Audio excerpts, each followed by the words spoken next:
بسم اللہ الرحمن الرحیم۔ السلام علیکم ورحمۃ اللہ وبرکاتہ۔ موت کا ایک وقت مقرر ہے۔ حضرت سلیمان علیہ السلام کے دربار میں ایک شخص حاضر ہوا۔ وہ بہت ڈرا ہوا تھا اور تھر تھر کانپ رہا تھا۔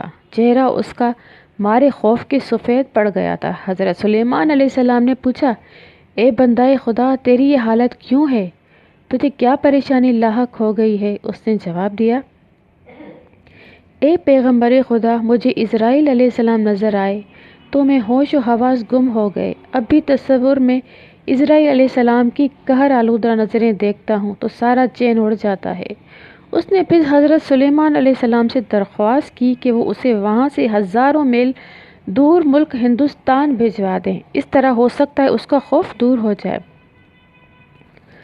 حضرت سلیمان علیہ السلام نے ہوا کو حکم دیا کہ اس شخص کو ہندوستان چھوڑ آؤ۔ وہ ہندوستان پہنچا ہی تھا کہ اسرائیل علیہ السلام کو منتظر پایا۔ فرشتہ اجل نے اللہ کے حکم سے ان کی روح قبض کر لی۔ دوسرے روز جب حضرت سلیمان علیہ السلام کی ملاقات حضرت اسرائیل علیہ السلام سے ہوئی تو پیغمبر نے پوچھا، آپ نے ایک شخص کو اس قدر قہر آلود نظروں سے کیوں دیکھا تھا؟ کیا اس کی روح قبض کرنے کا ارادہ تھا؟ پھر اسے غریب الوطن بھی کیا، جہاں اس کا کوئی والی وارث ہی نہ تھا؟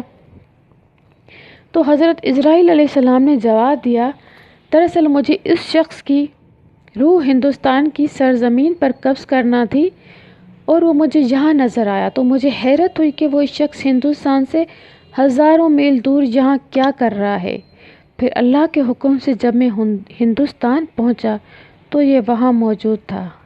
تو دوستو، موت کا وقت اور مقام پہلے سے ہی مقرر ہے۔ ہمیں چاہیے کہ اپنی موت کی تیاری کرنی چاہیے۔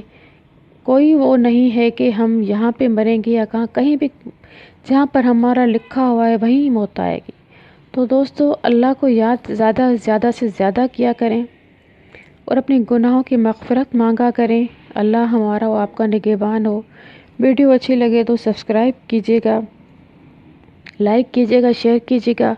میں آپ کے لیے اتنی اچھی ساری ویڈیوز لاتی ہوں اور اچھی کہانیاں لے کے آتی ہوں، تو آپ سبسکرائب تو بنتا ہے کیا کریں مجھے، اور آگے میری حوصلہ افزائی کیا کریں کہ تاکہ میں آگے اور اچھی ویڈیوز آپ کے لیے بناؤں، اسلامی پیغامات میں آپ سے شیئر کروں۔ اچھا تو پھر اللہ حافظ، دعا میں یاد کیجیے گا۔